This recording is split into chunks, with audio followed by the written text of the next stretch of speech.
So how much would that cost? They're not going to overcharge you on things. They will still recommend good things to you as well. Our job is to be impartial. We manage the contract between the client and the contractor. And anything goes wrong, big sums of money are lost. So it's very stressful. Property prices are going up. A lot of affordability issues. We spend $300,000 thinking about what they want for a space that they use 10% of the time. I only got $500,000. I don't care how you do it. So most contractors are those few bad eggs lah.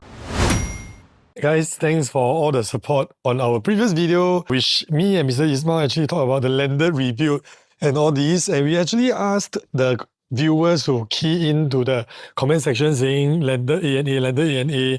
And if there's enough requests, we will invite a professional to come in to advise us on what are the things to take note of, what are the costs and what not. So how this video is going to be done is firstly, we'll be talking about the differences between renovation and A&A. What are the things to take note of, what are the estimated costs, and most importantly, the mistakes or misconception people have which resulted to them spending more money. Secondly, we'll be sharing with you what's the cost of rebuilding. In order to do so, we'll be actually using one of the listings that I'm selling. At Chepstow Close is a huge 8,000 over square feet bungalow house, freehold land in Serangoon Garden, walking distance to future MRT, and it's a cul-de-sac land. So for people that value privacy a lot, right, make sure you stay to the end because Austen has already created the artist impression. 8 bedrooms, got your own swimming pool, big, and a U-shaped house. Basically a house that I cannot afford, but I like to see. Austen, you want to say hi to everyone? Yeah, thanks Marcus. Yes, hi everyone. My name is Austen. I'm the principal architect at Studioshen. So yes, I'm a registered architect, and we also do interior design. And so whenever you're talking about a house, it's always a combination of both architecture and interior design together. And yes, we get a lot of questions. In fact, from you also, you're always calling me and asking me questions. Yeah, so I think it's good to have this podcast to maybe just share a bit of our knowledge. So there's increase the knowledge for everyone just a little bit. Yes. So if you don't know, if you want to go check out their portfolio, this is the link over here. My house, the video that I just posted was actually designed by Austen, and she took us through all the way from initial quotations and all these things. So if you're looking to do renovation and of course a sizable one or A&A and you have not ever worked with architects before, I feel like personally, I feel the experience was good. Why? Because not to sarcasm him, not to carry his balls because he come here today. And today, by the way, I don't pay him to be here. Yeah. And not to carry his balls, but because I feel like personally, I don't know about you when you buy things, when I spend a large amount of money, a substantial amount of money, I feel that the benefit is not just the work being done. I feel that I become a bit more in the know. Yes. There's the knowledge that I acquire that will be with me for life, which in a certain way actually outweighs the job being done, just the job being done. Yeah, well, that's exactly what we do because we are professional consultants. So we're not doing the building, but what we do is we can advise you on every single thing that is supposed to be done. So we come from a very impartial position to advise you what's the best for you, what's in your best interest. So that's a little bit different from some other arrangements of design and build, for example. Yeah, so this is what we do as a professional consultant. So actually, it was quite interesting. They compare all the quotation and honestly, when I sit down there and look at the way they compare, right?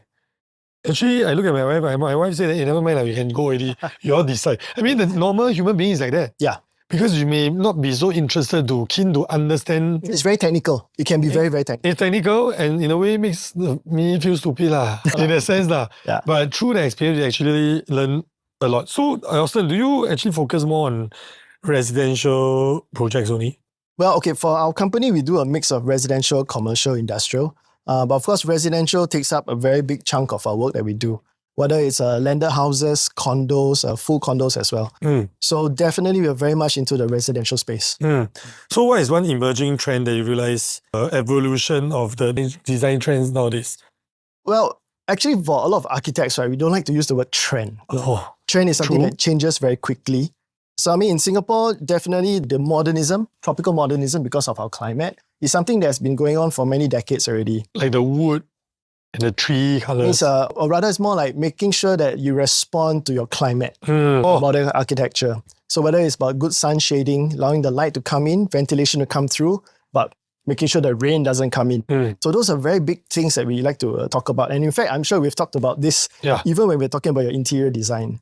Yeah. But when it comes to trends, something that we do find a lot is that a lot of Singaporeans are changing their understanding of luxury. Last time, luxury meant luxurious materials like marble and strong railings. But now we're finding luxury to actually mean things like low maintenance. Because that is the true luxury when you can live in a big house with minimal maintenance. Okay. So this is something that's been quite interesting in our conversations with our clients. That means they want basic, easy to maintain, and they enjoy the luxury of a worry-free house. Yes, they enjoy the house, not enjoy cleaning the house, you know. Last time people want marble, want granite. Yes. But as an agent, I visit so many houses, and when they are selling, I realize that a lot of the natural stone over years start to have a bit of hole, yellow color a bit, discoloration, some stains here and there. And sometimes after you polish the whole floor, only 3 slabs. Don't know why the color changed. Yeah, correct. If the sun happened to be shining on one portion, that portion changed color. And you are talking about like 5x the cost of normal porcelain dolls. Yes, correct. So does it make sense? Was the value there? Debatable. So if you have not already subscribed to the channel, please do so right now, and please like the video so it will encourage us to do a bit more, especially on landed and rebuilding. Yeah. So do you realize that when you're building the house, do you get involved how many people stay in the house? Oh, always. You know, right? Yeah. You know like how many people, you need to plan the number of rooms. You have to, because it's so personal. You need to know who's going to be staying there, what kind of habits they have, or anything special, like do you have any pets? Like, I think we talked about your pet terrapin quite a bit, where to place your terrapin.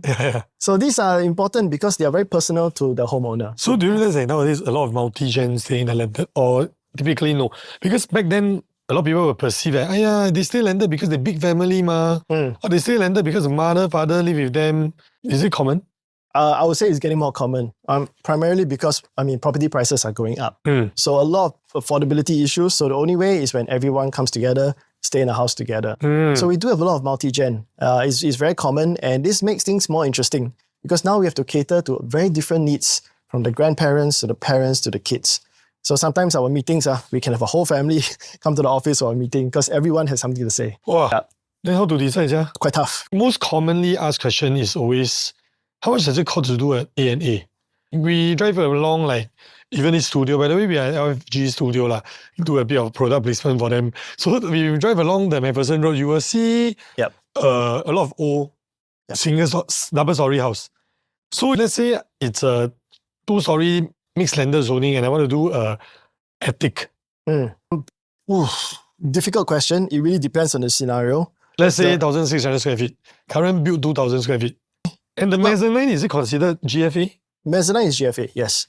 But the thing to consider is that sometimes houses, right, let's say that it's already built with a reinforced concrete RC structure, whether or not you can put in a new floor, a new attic, really depends on whether the structure can take it. Yeah, so this one, I can't give an answer. It wouldn't be the same for every house. So an engineer is very important to come in early to assess the existing structure, whether it can do that. Is it possible to just add on reinforcement? It is also possible, but sometimes the amount of work necessary could be so much that people look at the cost and then, actually maybe I should just rebuild. Oh, true. Yeah, so that's where this thing becomes a bit of a conversation. Because I've seen houses with a spiral staircase to the attic. Yes. Okay, that one probably what they do is, of course, it's a smaller attic. Maybe they just use metal structure. Metal structure is lighter, so it's easier to do metal attics. Would you recommend? We have done quite a few of these already. But this kind, when you walk on top, you hear the boom. A bit of vibration. Like one of my clients bought the unit. Hey, did you get the job or not? No. No, they never start. Which one? They didn't do. Yes. I think they didn't do much. They haven't. Did they do renovate? Did you give them a quote? We explored some options with them. Yeah. But they didn't follow through. I think they never really do much. Yeah. I don't think they needed to do much, to be honest, because they already had the space. It's just about whether they want to extend further. So again, when you look at the value add, right, you're going to pay so much when you only get a little bit more. Maybe not worth it. It's more like just for their house. Anyway, if my clients, they should be watching this. Thank you for the support. But if honestly, I also wouldn't do. Yeah. Because it's functional. Yeah, I mean, of course, if the cost is very low, then maybe 60K I can settle. Then I will use the actually I told them the same thing. If it's 60K cost and you're adding value to, let's say, another 500 square feet, makes sense. Yes, but if it's going to be 60K and you only add, 100 square feet. then Then your per square feet is $600. doesn't make sense. Then the Yeah. work that you put in and all these things may not really make sense. Correct. Yeah, and that's why I think it's more than enough house for them. There was already quite a bit of square foot in that house. Yeah. So let's say today it's a unit and can the structure basic reinforcement Yep. and do a small attic. How much will that cost? Okay, another thing about the attic is whether the attic is within the current roof or do we have to tear down the roof and build a new roof? Most likely they have to tear down the roof. Okay, so there is a lot of cost to that. Firstly, of course, you got to go through all your submission process. Yeah. Because you're changing the overall form of the building. Oh, yes. And now we are essentially building another floor. So it's almost like new build for one floor with a new roof. It's like a new house already. Exactly. So sometimes when you look at the cost compared to a new build for construction. So if I do the new roof and I add the attic, reinforcement for the attic to stand strong enough, like that, and maybe some reinforcement to the structure. Yeah. How much would that cost? I mean, we're probably looking at about 100,000, I would say. Just on those, not including the roof, right? Including the whole roof and doing all the interiors and all that. At least. 100K? I think so. Sounds worth it. Could be worth it, yes. Plus the reinforcement. Yes. Because the reinforcement is not cheap. Again, it depends, but you never know. Maybe a little bit, or if you're using metal structure, you don't need to reinforce too much. Because you need a PE to come in. You need a PE stand for what? Professional engineer. Professional engineer. So when I was young that time, my father is a contractor, subcontractor. Okay. They always say, you want to become an architect good. Because architect can sign 10,000 AD. Sign only. Is it true? I think PEs are like that. They come and sign only. Don't do work. Sign, take money, go. No, but the liability is very high. Oh, true. Can you imagine if anything goes wrong? Wow, the PE is the one that's going to get it because it's structural work. Oh. Any failure is really on them. So my mother always tell me, when you grow up, go and become a architect. Well, architect charge very expensive. Don't need to do work, come and talk only. Sounds like me. So how about A&A? We said first talk about attic. Yep. So attic done, 100K, but viewers, please, 100K is minimum. Yeah, these numbers are really, right now it's just plug. It really depends on every scenario. It's very different. Because you also don't want to quote too high. Because later people say, wow, this Studioshen quote very high. You quote too low also, not realistic. So, but it's not my code, that's the thing. That's so true. We only advise on what you can do, and then you get the quotes from the contractors, and we'll help you to assess, find the cheapest. Now, of course, not cheapest. Must check also. To be fair, cannot say cheapest. Yeah. Because cheap doesn't mean good. It has to be to Apple. It must make sense for what you're doing. I think sounds like quite logical to do because to tear down and rebuild is minimally 1.2, 1.3 million. Yeah, at least 1.2.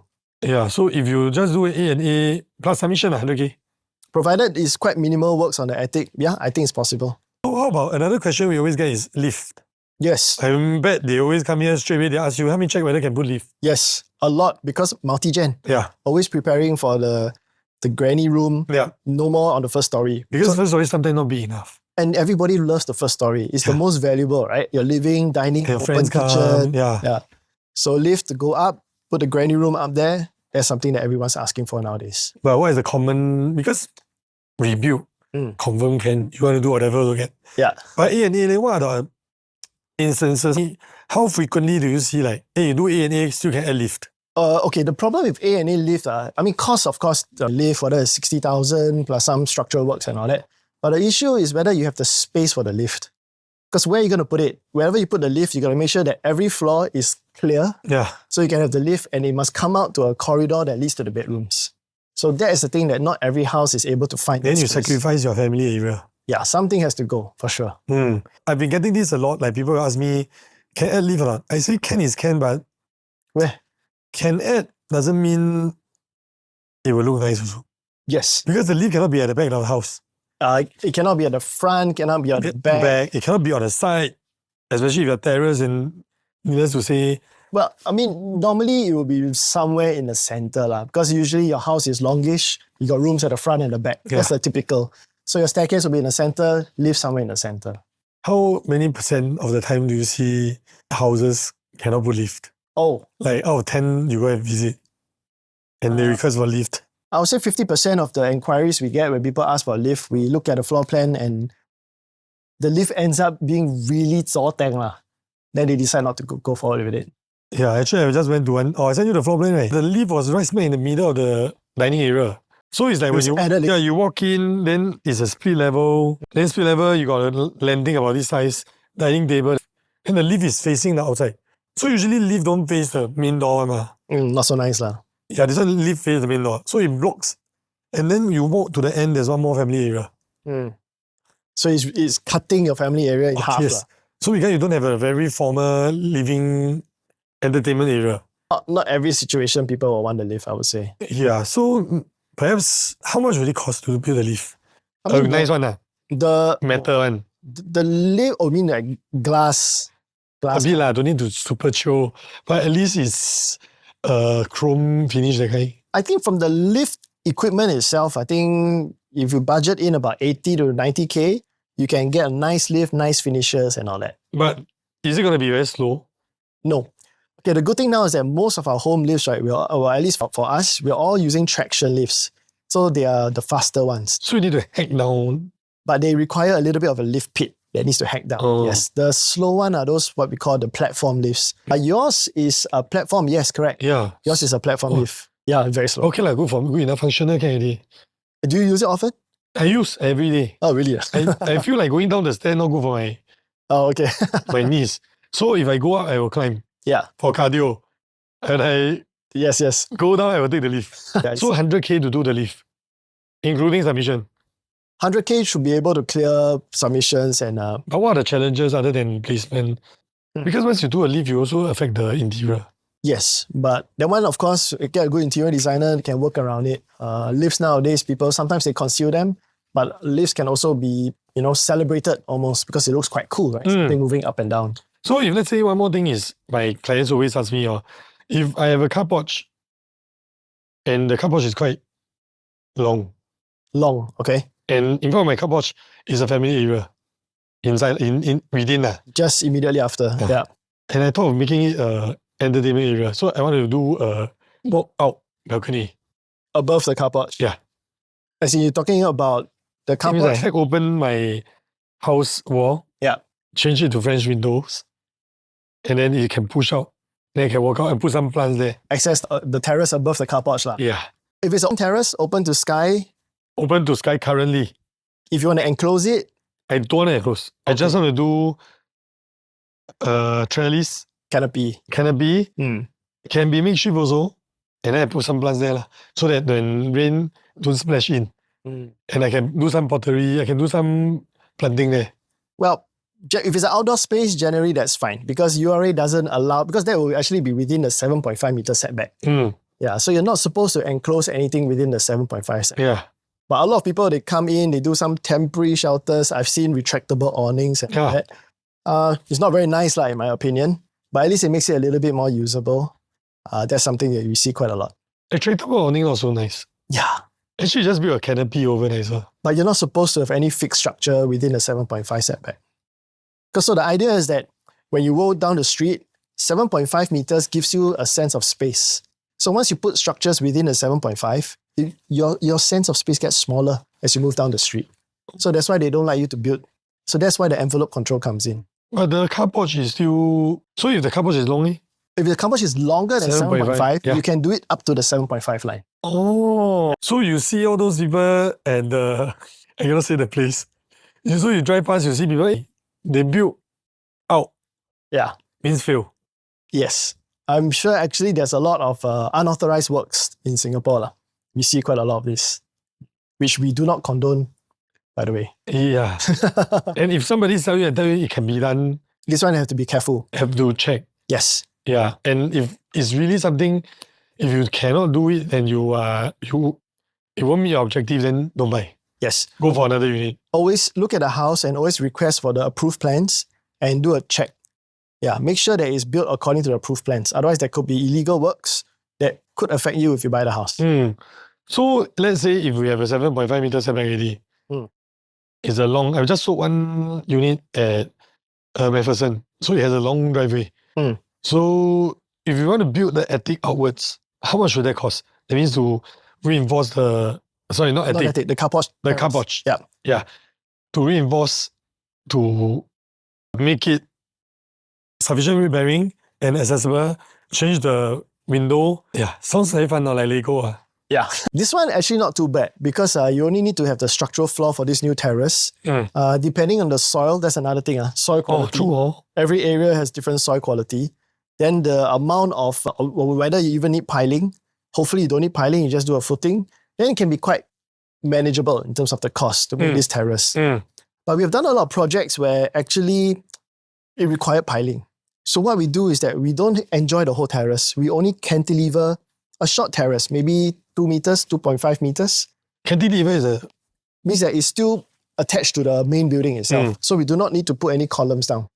Yeah, so that's a lot more effective. And honestly, sometimes you don't need the whole space. Yeah. What you want is just a bit of a balcony.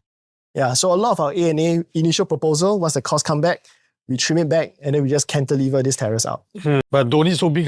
No, if you look at it, most of these carport terraces are actually unused, never used. Only for happy only. Yeah. Then they put a lot of furniture outside, but actually they never go outside. So then no maintenance. Some people even dry their clothes there. Wow, it sounds exactly like my neighbor. Oh. Sorry if you're watching this. I see, very nice terrace. I never see them there before. Yeah. And honestly, I also got a terrace. Yes. Mine is facing the greenery. You guess how many times I use already so far? You guess? Your top floor one? I'm sure you like that. We just ordered a swing. Yes. Add on. Yeah, but you don't use it much. I sit there, I add a swing so that I will use. But so far, I sit there less than 10 times. Yeah. But that one is nice, because you open up your windows. Yeah, it's greenery. Yeah. So that one will cost how much, roughly? Usually, initial quote how much, then ultimately we with cost efficiency planning. Oh, I mean, sometimes with the carport terrace, if piling was required, the whole thing, the cost could be easily 70K or something like that. And then we're like, hey, this is way too expensive. Then we just cantilever off a small structure. I think the structural works, 15 to 20K can finish already. Oh, then you add your trellis. Trellis.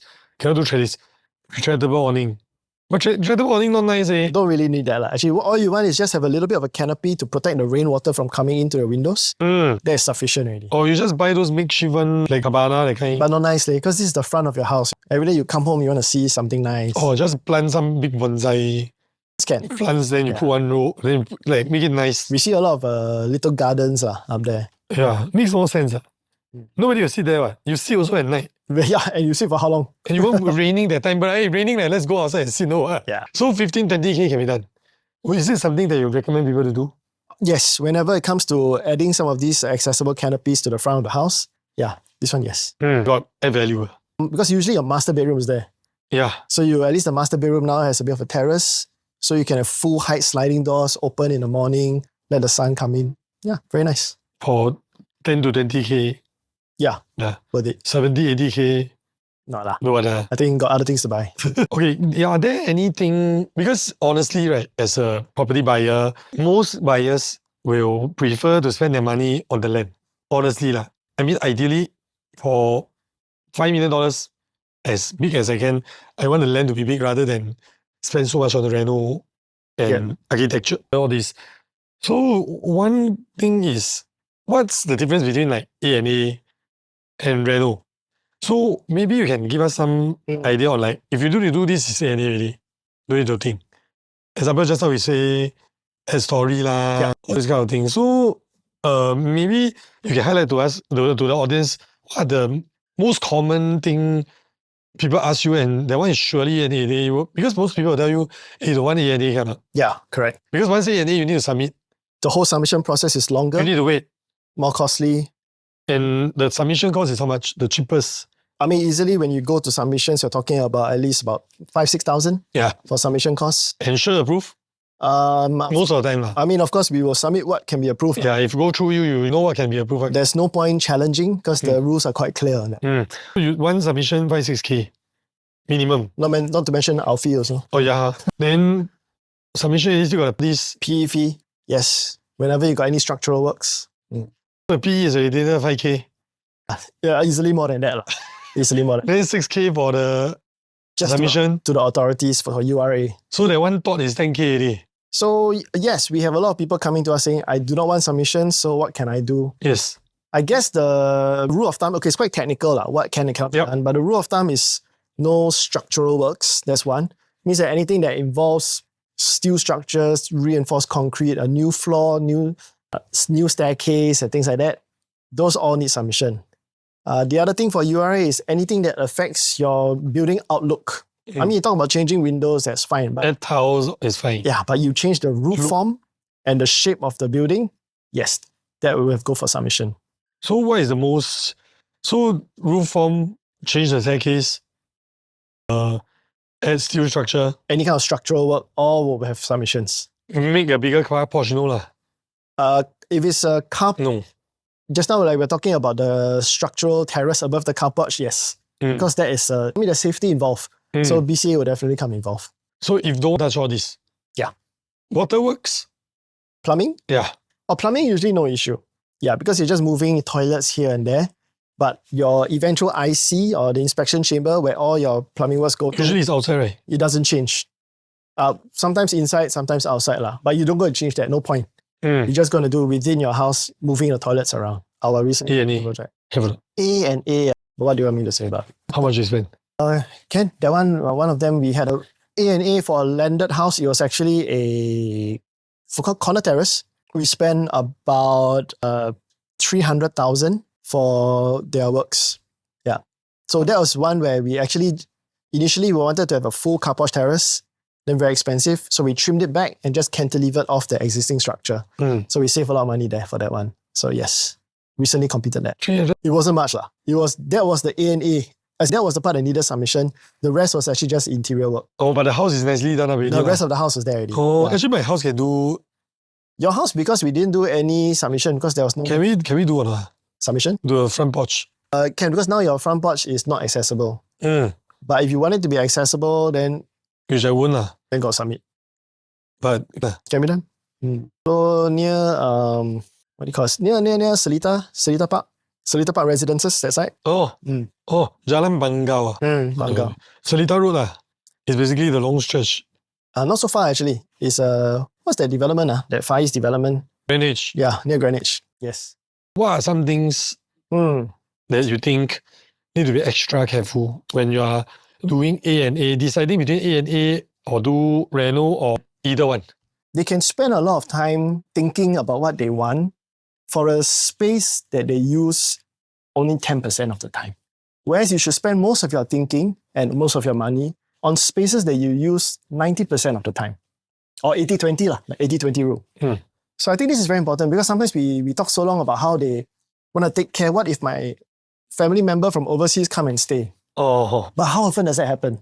So are you going to change the whole conversation just because you want to prepare for this event? You should think about how you use the house most of the time and then design around that lifestyle. Not that little bit of change of lifestyle during those 2 weeks of 1 year. So that's a very big thing that I think everyone should think about when they're talking about their lifestyle. The other big question that we always get, I don't know if this is in line with the topic, but is what's the difference between design and build and then our process where you get a professional consultant who just does consultancy work and then you tender out to different contractors. Yes. So this is a very interesting question and no right or wrong answer. But in Singapore, we do find a lot of homeowners still going the design and build route. yeah. Most people do that. Most still do that. Of course, for us, we don't do that because most of our work is actually coming in for us to just do consultancy. So there's definitely pros and cons. Of course, we would like to support the full consultancy basis. But it's really what is most important to you. If you value the design, you value that process, that education, and someone being impartial to bring you along the route, yes, go for consultancy. But if you just want to make sure that, I only got 500,000, that's it. I don't care how you do it, 500,000. Perhaps the design build route could be suitable for you. But it could be actually cost less than 500,000. Yes, there's always this part because you don't really know exactly what you're getting. Whereas for us, we go through every single material that you're going to get. We'll explain to you the pros and cons of this stone versus that stone and things. So that is a slight difference. But hey, maybe people are still okay with that. They're still happy with what they get at the end of the day. And of course, contractors, not everyone is out there to get you. I mean, there are actually a lot of very honest, very hardworking, yes, and all the contractors we work with also. Yeah, so actually, they are fine. They're not going to overcharge you on things. They will still recommend good things to you as well. So most contractors, I would say, it's only those few bad eggs that cause the whole industry to then be very scared. So how many codes do you think when you are doing an A&A review, you should at least find? Or renovation? So 3 at a time. as with all government tenders, I think, you always have one that's free. What we do is that we will always get quotes from contractors we know, and we always ask our clients, if you know any friends or contractors, let them quote as well, so that it's very impartial and we can compare them. What's the most stressful part about being an architect? The most stressful part of being an architect. You got fight with contractor if you want. Maybe they push the blame to you, they push the blame, push. Sure have. I mean, because construction is quite a lot of money. Oh, yes. We're talking about big sums of money, and anything goes wrong, big sums of money are lost. So yes, whenever it comes to these kind of things, it's always very stressful. And we have to be very clear. That's why our job is to be impartial. We manage the contract between the client and the contractor. So good documentation is something that's very important to us, to make sure we track what has happened so that we can give the right advice to who is liable for whatever happens. So we are doing an interior unit, let's say build up 3,000 square feet, land 2,000 square feet, Okay. terrace house, possible? Yeah, possible. Terrace house, you need to reno, you need to build a canopy out, change the roof, potentially a lift plus renovation. What is the ballpark? A build up 3,000. I'm not going to add more space, but I will do a renovation of the whole unit using the most basic cost. So for something like that, 3,000, right? It's quite big at 3,000. Yeah. If we are doing a new build, it probably costs maybe 1.2. Okay, maybe no. I think I'm giving you this question very difficult to answer. Because usually the old one renovate is not quite 3,000 square feet. The old ones, if you Maybe won't smaller? do, will be smaller. So, okay, let's use 2,000. Realistic. 2,003. Okay. Because 2,003 is most of the time what people do is about 2,003. Yeah. It means 3 bedrooms upstairs, downstairs, one small granny, a helper's room, a toilet, then upstairs 2 toilet. Yeah. Common, right? Common. Sometimes upstairs only 1 toilet. What? Then you have to add a lot of Oh, yeah. toilets. There's a lot of houses like that. Yes. Actually, I wanted to ask you this question. But yeah, let's just use that as an example. So they have a balcony outside the master bedroom, which is not en suite. They have a balcony there. Yeah. It's common, right? Yeah, it's common. So to convert that into a toilet, the balcony convert into a toilet, to renovate the interior, the whole house, you do the car porch, relay house, roughly how much are we looking at? Renovation only. So I think we have done projects that range from as low as 2 to as high as 6, 7 for A&A of this size of house. Anything that crosses that is like, why rebuild already? Because 2,000 square feet land to rebuild a 2.5 story. It's about still 1.5. At the lower end of the scale, I would say. So if you're going to spend 800K. Yeah. You might as well get in, because the older houses, they usually don't maximize the ceiling height. Yeah. Because now we have this new envelope control. So pay more, but you get a totally different space. High ceiling for your living, dining, higher ceiling. The facade totally different. And then of course your resale value, totally different as well. So we're talking about if it's reno or A&A as little as 200K, A&A can go up to 6 plus.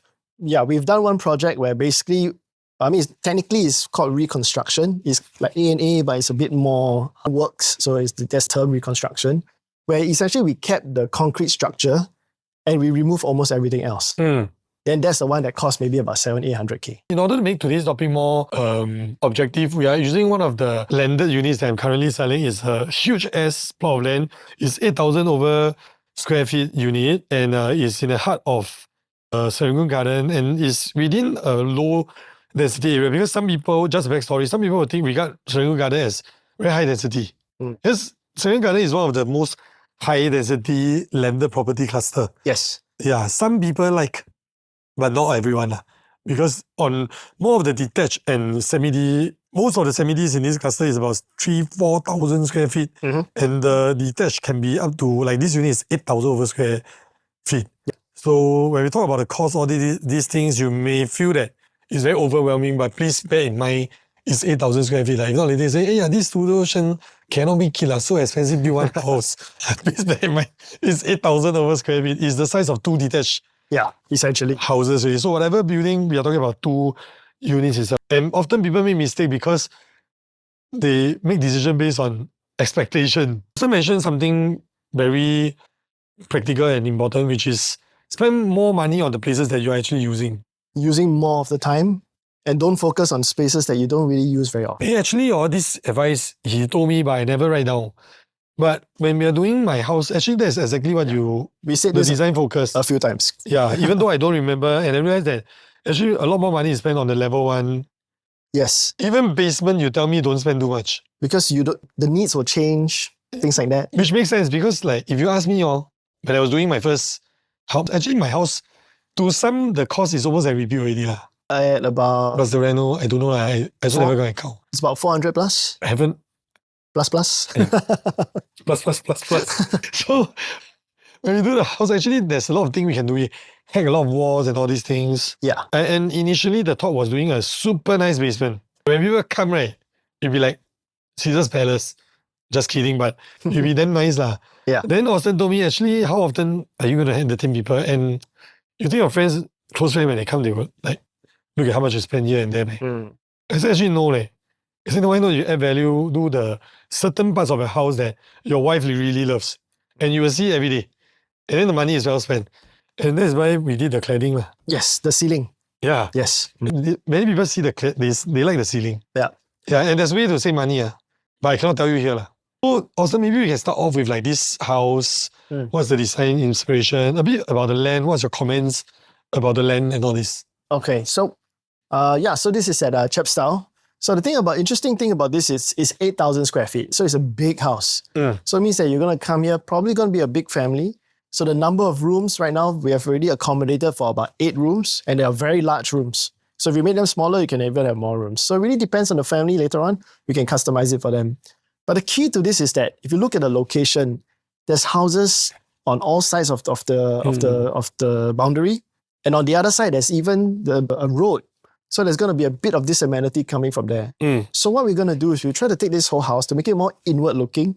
So when it comes to enjoying the outdoors, you're actually looking at your own courtyard. Yeah. So as you can see that from this image over here, right now we put a swimming pool, but it could also be a really nice garden. If you don't like to swim, but you appreciate plants and a bit of the natural landscape, have a nice garden. All the bedrooms are facing a garden. So the moment you wake up, you open your windows, you're looking at your own private garden. So this inward-looking nature of the house and courtyard is something that we think is very suitable for this particular site. The pool, if let's say we are doing a garden versus doing a pool, what will be the price difference? Is it going to be major savings? Well, definitely lah. I think a pool, of course, because not only do you have all your pool equipment, but the maintenance of a pool is actually quite costly as well because you need regular maintenance. So if we do a garden, can we later eventually do a pool? Yes and no. If you want to do a pool, you have to be able to dig down for that. Oh yeah. So we have to make sure that the structure is suitable for that lah. So other than that, how about the facade? Because now this unit has a slightly deeper driveway. So as you can see here, on the back on the left, you got a photo of the... Yeah, so I think the shape of the land is such that the driveway actually kind of pokes out the road. So that actually forms for a very nice entrance. So when you're coming home, this will be the first thing that you will see. Of course, privacy is important because this is a road and public road, people will come in and look at your house. And also this is kind of facing the west. So that's where the hottest sun on the main gate and of course this upper part over here. Oh. Yeah. So we thought having nice screens or some kind of fins to kind of give a bit of sun shading and also provide that level of privacy. It feels like GCB. That's the idea. Feels like GCB. Well, it's only 2,000 square feet off. Yeah. So actually now when you put the buildings by the side, because so before there's a slightly longer driveway. So the first impression that some people when they see, they will think that maybe no frontage. Well, of course, it's a smaller frontage than usual for a big bungalow. Yeah. But also that gives you a bit more privacy. Yes. If you think because it doesn't feel so bare. Why do you want everyone to always look into your house and see? Because I went past like Ripley, Brighton Crescent, all these, there are a few quite nice ones. So, but it's very big with all very, very big windows. But it seems like curtains and blinds, everything is closed. I mean, I'm going to say whatever I say will offend people, right? Because some people don't mind being a bit more open. But what's your take? Like, usually when you build a house this size, of this level of affluence, usually what's the preference of these people that, in terms of privacy? Do they like big frontage, small frontage? Of course, everyone is different. Everybody likes something big. But you find that moving along, there are a lot of people who actually appreciate privacy. Because living with landed house, you do have to deal with your neighbors every day. So sometimes people like to be a bit more quiet And I think this piece of land suits a family that's a bit more quiet, keep to themselves, and just enjoy their family itself. Yeah. So you don't always have to show people how big your house is. Because at the back, there's a frontage also. Yes, you can see from the back. So actually, anyway, it's a cul-de-sac road. I mean, nobody is going to accidentally drive past and see your house. Yep. So does it even matter whether you got a huge... Basically, it's for you, because you are the one who's going to come home every day. So this, for example, is what you would see every day when you come home. You have the nice facade, you got a pool or maybe the garden in the background. So I just drive in, park my car, and then I come home to a very nice garden. So this is really for the homeowners. That's what we're designing for. So, but if you want frontage, the back has a frontage. People drive past the Serangoon Road. They'll see your house. You cannot miss. Yeah, you can tell people, yep, that's the one. That's the GCB in... That's the GCB lookalike. Because down there really, there are other plots of land like that also. Yeah, long... I can't remember how many meters, but it's quite... It's a very wide yeah frontage kind of thing. But then again, it's really down to how much privacy you want. But this looks quite very okay. Then you can still see a very big... From the house, 7.5 plus your own gate, another 6 to 7. We're looking at a clearance of about more than 10-15 meters from the boundary wall of the from here to here. Yeah. 7.5 here, I think, I can't remember now. Maybe there was about 5 meters. I'll double check. 3 to... I can't remember. Yeah, it wasn't that very narrow. Yeah, it's 10 over meters. It's still bigger than the normal bungalow. That's true. Yeah. Frontage. So you will be able to see substantially what it is when you're coming home. Oh, I like this house. Your next house? But I cannot. Wow, this one, if you build one in Bukit Timah, is easily 30 mil. Oh, for this size land? Yes, easily. Plus the build-up. 35 million. Yeah. Never, not in my next life. That must be next life already. So maybe you can take us through a bit on the, maybe not the full costing, but roughly like material usages wise. Because earlier on, we say this is a 12,000 square feet build. So for the first time talking about building, I mean the bungalow, correct me if I'm wrong, the maximum built up, area that you can cover up, right, is 50% of the land. The site coverage, yeah. If you look at it from the top down, you can cover, the rule has slightly been changed, but in principle, yeah. So 4,000 square feet site coverage times 2.5 or 3 is about 12,000. Yep, that's right. So multiply by, let's say you use very basic, just build up only with the roof, all this thing, 400 plus. Ideally 500 to be safe. 400 is definitely on the lower scale of things. Yeah. I think, especially this is a big house, it's maybe a nice house, you should be using $500. Yeah. So $500 multiplied by 12,000, we're talking about 6 million to build up this house. So I went to check on Property Guru. For those people who are looking to buy, sometimes I look at pricing wise whether it makes sense or not. When you go to Property Guru, you will see detached bungalow houses, 4,000 square feet unit. They are easily asking for like 8, 9. And it's not even a brand new build up. Yep. It's only 4,000 square feet. So if you use a 2x on this unit, 18 million plus the level of scarcity for such big land plots, or actually I think it's reasonable. But if you want to know the asking price, can drop me a text. Yeah. In terms of so we talk about 400. So maybe some clients, they budget based on 400, 450. Some budget based on 600.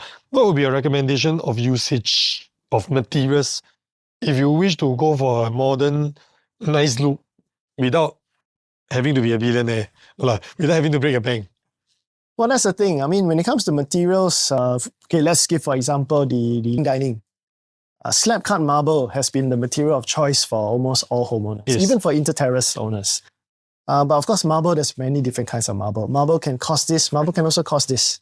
So there's already a big range. We talked about how marble may not be the material of choice moving forward because there are a lot of more better performing, lower maintenance materials. Yeah, but definitely I would say still about 80% of our customers still want to have slab cut marble for their living dining. There's a new material, well, not that new, but basically it's large format tiles where it looks like marble, but it performs like a tile. So even you spill any wine on it, you just clean it up and you'll be fine. Yeah, so that kind of thing, of course, will bring your costing down a little bit. And it still looks very luxurious because it's huge. We're talking about 3 meter slabs by 1.6 meters.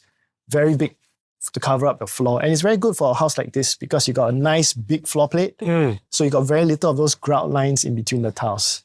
Yeah. So that's something that we could do when it comes to a house of this scale. Can do micro cement. Micro cement is actually one of my personal favorites. I actually did it for my own house as yours well. also micro cement? Yeah. Same supplier. Yeah, because it's seamless. You know, you don't feel any lines and it's got a bit of movement to it, so it doesn't feel so flat. Yeah, and with micro cement, you can customize color, you can customize the composition. Okay, change color later. You can choose one. I mean, when we did it, we chose that grey color, but you could have chosen a lighter color. There's even some on the shades of white can be quite nice to make it quite bright because a lot of people still like white floors. So micro cement can actually still do that, and we see this being done for a lot of luxury houses nowadays. Even like my bungalow. Bungalow as well. Yeah, because maintenance is one. It's very good. It's very hard. Good for maintenance. And it looks great. So aside from tiles on the floor, roughly what's the cost of the tiles? Because marble is... So, okay, the marble got travertine, all this is cheaper. Is it cheaper? No, actually travertine is not that cheap. Oh, there's also different kinds of travertine, but travertine not always the best for the floor. Yeah, because it's got porous It's one. a bit softer. Yeah, you got hole. Yeah, well, if there's holes, they'll fill the holes. Then you'll put some resin inside. It looks nice. So some people do that. But we find most people still using white color for the floors. Yeah, maybe it's, Volocast is still one of the favorites. Yeah. But how much are we looking at? Well, the supply rate of marble. Because this one floor plate, at least 3,000 square feet. Yeah. So a lot. It's the first floor with a lot of marble. Yeah. With supply rate of $250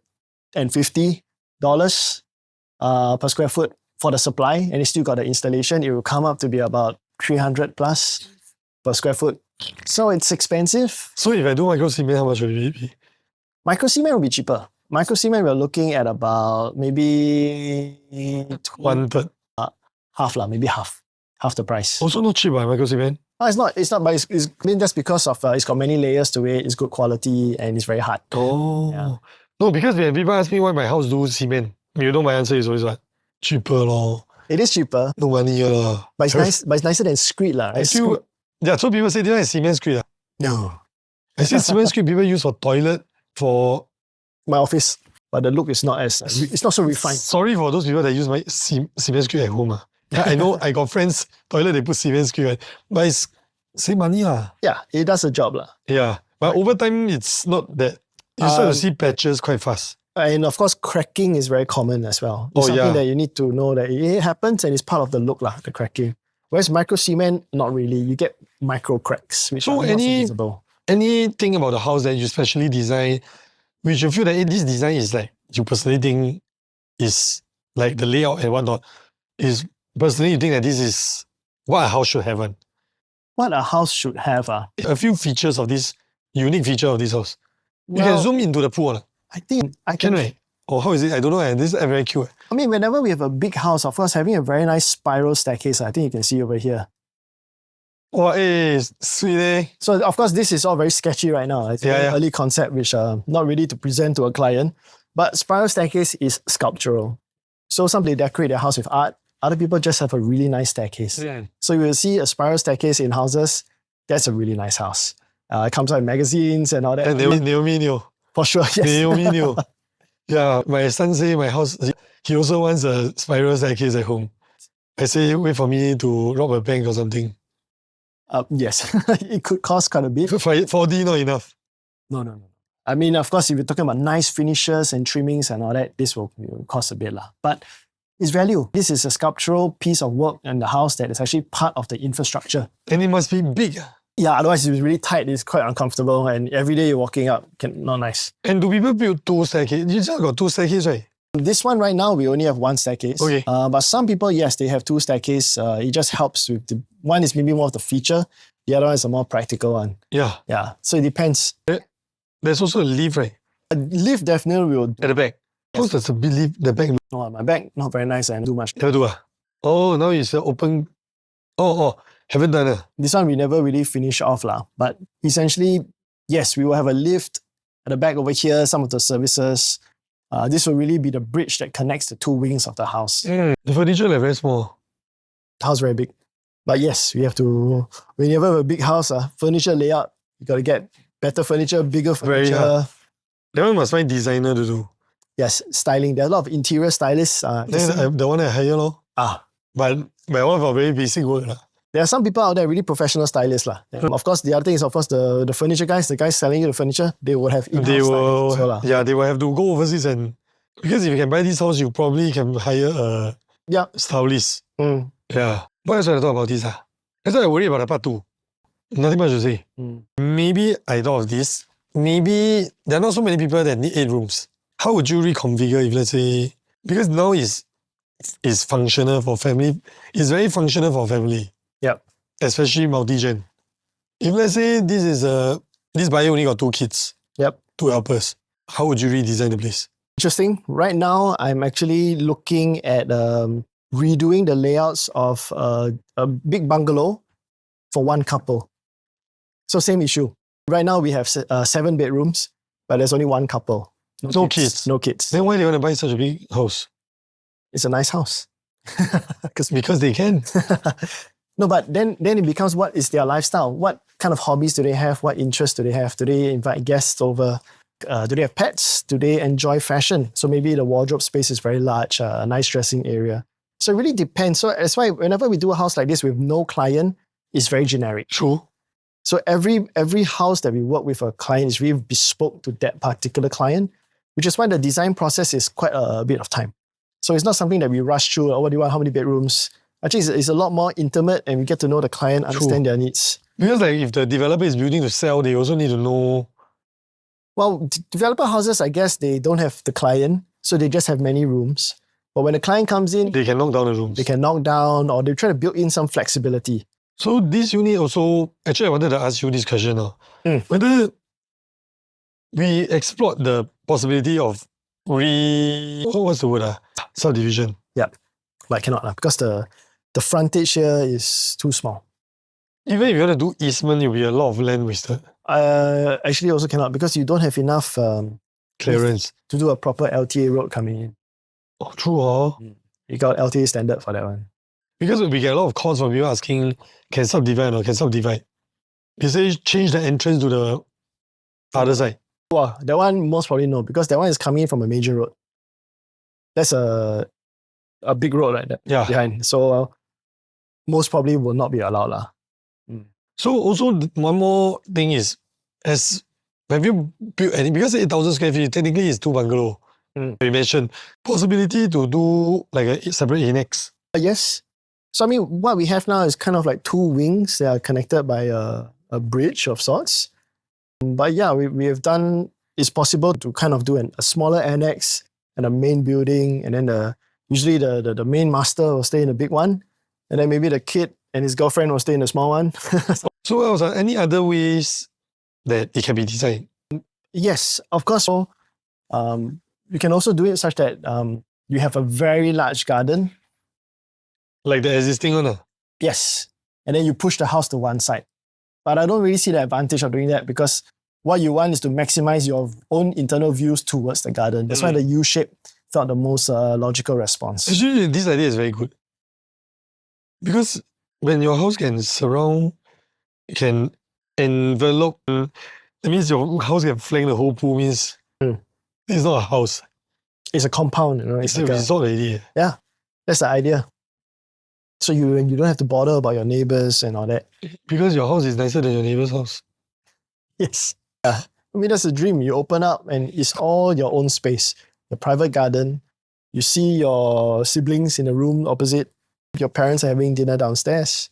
It's a compound. You can jump into the pool from 2nd floor. Try not to do that.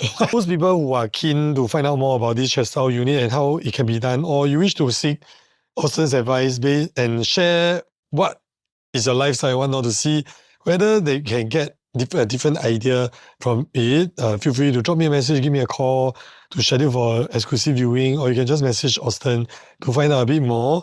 And with that, right, if you got further questions about buying and selling landed property, if you got enough requests, specific question, drop them inside the comments. If we have enough requests, maybe I can invite him back. Or if you want to know legally the submissions, more into the details, right, let us know what you want to know, basically. And then we try to make another video of this. So with that, thanks for watching. Austen, you got any last things to share?